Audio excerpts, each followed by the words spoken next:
ஆணைமுகன் ஆறுமுகன் தாள் என் சிரமேல் போற்றி. மாதா பிதா குரு தெய்வம் தாள் என் சிரமேல் போற்றி. ஓம் நம சூர்யாய சோமாய மங்களாய புதாய ச குரு சுக்ர சனி பேச்ச ராகவே கேதவே நம.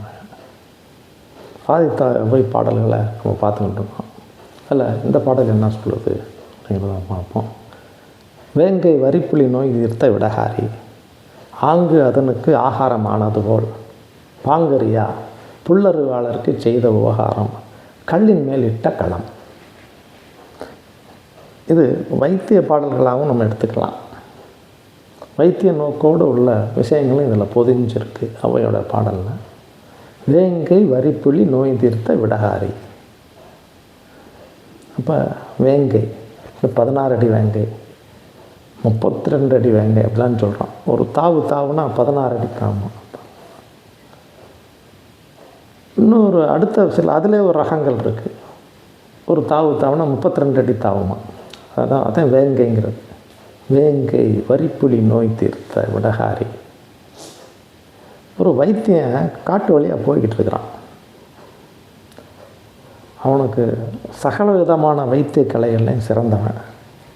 சித்த வைத்தியமாக இருந்தாலும் சரி, ஆயுர்வேதமாக இருந்தாலும் சரி, மூலிகை வைத்தியம், அது எதுவாக இருந்தாலும் வைத்தியன்னா அவன் சகலமும் அறிஞ்சவன். அது தற்செயலாக பார்க்குறான். ஒரு எலும்பு கூடு கிடக்கு ஒரு மிருகத்தோட. பார்த்தா அனலைஸ் பண்ணி பார்க்குறான், அது புலியோட எலும்பு கூடு அப்படின்னு அனலைஸ் பண்ணிடுறான்.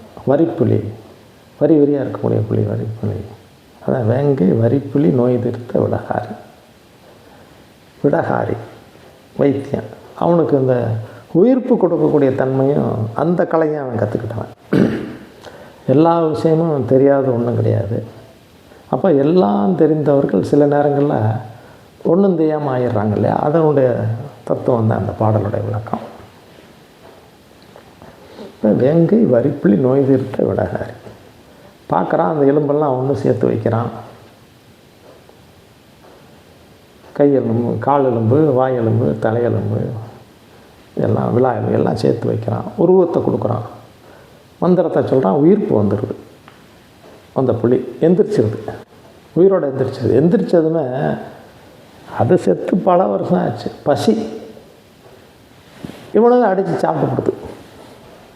அதான் வேங்கை வரிப்புலி நோய் தீர்த்த விடகாரி, ஆங்கு அதனுக்கு ஆகாரமானது போல். அப்போ ஒரு உபகாரம், ஒரு உதவி ஒருத்தருக்கு செய்யணும்னா பார்த்து செய்யணும். பாத்திரம் இருந்து பிச்சை எடு அப்படின்னு சொல்லப்பட்டிருக்கலே, அதுதான் இது, வேறு ஒன்று. அப்போ ஒருத்தருக்கு உதவி செய்யணும்னா அந்த உதவி எப்படிப்பட்டவா, அவனாலே நமக்கு தீங்கு வந்து போயிடும். அதுதான் பாடல் சொல்லு. அப்போ இவன் பாட்டில் போயிருக்கிட்டு இருந்துருக்கலாம். பாகம்னு இறக்கப்பட்டு அதுக்கு உயிர்ப்பு கொடுத்தான், அவனையும் அடித்து சாப்பிட்டு பிடிச்சி. வளர்த்த கடாயாக மாரில் பாயின்னு சொல்லுவாங்கள்ல, கிராமத்தில் சொல்லலாம். ஊனி வச்ச களியை உச்சியை பழக்கம்னாமா. அதான் இது. அதான் அம்மா தெளிவாக சொல்லுது. வேங்கை வரிப்புலி நோய் தீர்த்த விடகாரி வைத்தியன், ஆங்கு அதனுக்கு ஆகாரமானது. அதுக்கு ஆகாரமாக அவனே ஆகி போயிட்டான். பாங்கரியா புல்லறிவாளருக்கு செய்த விவகாரம்.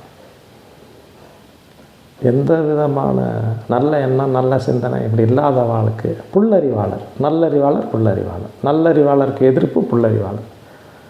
ஐயக்கத்தனம், இந்த முடிச்சு வைக்கத்தனம், முள்ள மாதிரித்தனம், சூது வாது,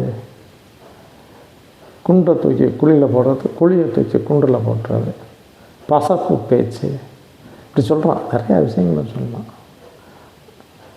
அப்போ பதுங்கி இருக்கிறது, பதுங்கி இருந்து ஒரு காரியத்தை செய்கிறது, தந்திரம் யுத்தியரோட இப்படி மாதிரி இருக்கவாளுக்கு போய் ஒரு நன்மை பண்ணிட்டோம்னு வச்சுக்க, அது கல்லின் மேல் இட்ட களம். ஒரு நல்ல மண் பாத்திரத்தை கல்லில் தூக்கி போட்டால் என்ன ஆகும், உடஞ்சி போயிடும். அப்படிங்கிற மாதிரி தான் நமக்கு மன உடைச்சல்களை கொடுத்துரும். செய்யக்கூடாது, பார்த்து நடந்துக்குங்கப்பா அப்படின்னு பாட்டி சொல்லுது. வேங்கை வரிப்புலி நோய் தீர்த்த விடகாரி, ஆங்கு அதனுக்கு ஆகாரம் ஆனது போல் பாங்கரியா புல்லறிவாளருக்கு செய்த உபகாரம், கல்லின் மேல் இட்ட களம் அப்படின்னு சொல்லியிருக்கு. ஈஸியாக, ரொம்ப எளிமையாக சொல்லியிருக்கு. அப்போ உலகியலை பற்றி சொல்லக்கூடிய விஷயந்தான் இருந்தாலும் இதில் தெளிவானதான் ஞானம் கிடைக்கும், ஞான மார்க்கம் கிடைக்கும் அப்படிங்கிற தத்துவமும் இதில் அடங்கியிருக்கு. அதில் ஒரு உபகாரத்தை செய்யும்போது பார்த்து செய்யுங்க, பார்த்து நடந்துக்குங்க அப்படிங்கிற எச்சரிக்கை பண்ணக்கூடிய பாடல் தான் இந்த உலகியருக்கு எச்சரிக்கை பண்ணக்கூடிய லௌகீக வாழ்க்கையில் இப்படியெல்லாம் இருக்கும், பார்த்து நடந்துங்கப்பா அப்படின்னு சொல்லக்கூடிய எச்சரிக்கை பாடல் தான் இது. இதன்படி நடந்துக்கிட்டோம்னா வாழ்வியல் சிறக்கும். அடுத்து ஆப்த வாக்கியத்தில் ஒரு விஷயத்தை ஒரு பாடலாக பார்ப்போம்.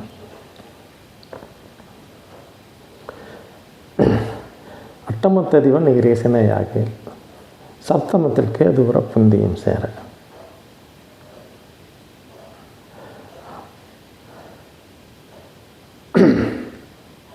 எட்டு வீட்டதிவன்